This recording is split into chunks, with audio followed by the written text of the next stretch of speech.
As a church in this Lenten season, we have been walking through the Gospel of John, really the Passion event as laid out in the Gospel of John. And what we mean by the Passion is this last week of Jesus' life, this week where he is firmly on the move towards the cross.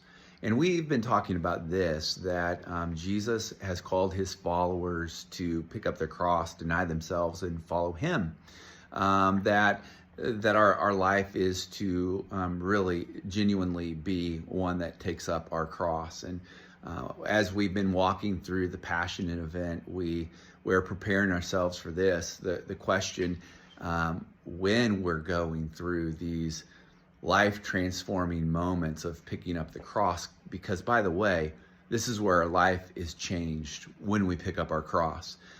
This is a place where the old us dies and God transforms and revives and makes something new.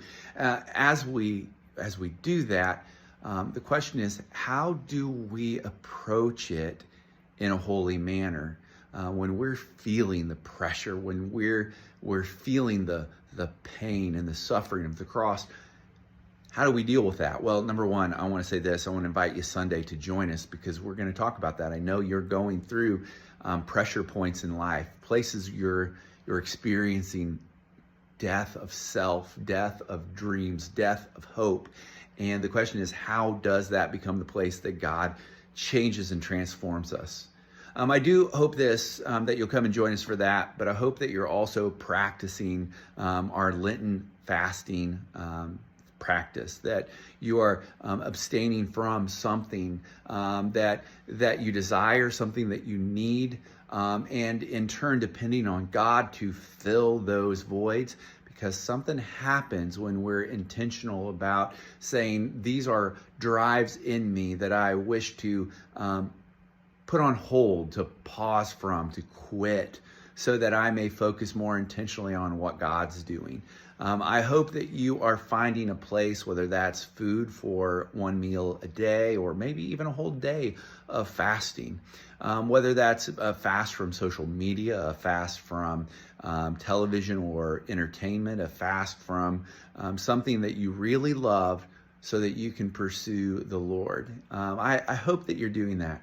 As a church, we're also doing this in the Lenten season. We're thinking about Jesus came for those who are far away and marginalized, far from God and need his love. And so we're doing a lot of things in this season to recognize our call is to not just share the good news, but to build relationships.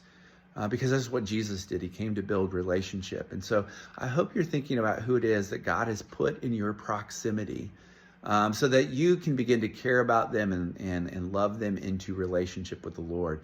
One great time to begin thinking about that invitation is Easter, which is March 31st, basically a month away. I hope you're thinking about that and planning with us as a church body to care about those who need to be in a walking relationship with the Lord, likely through seeds that you've planted, and he'll do the rest. But hey, with all that being said, we love you so much. We believe in what God's doing. We hope that you will join us Sunday. And I tell you, I'm just praying God's blessing all over your lives.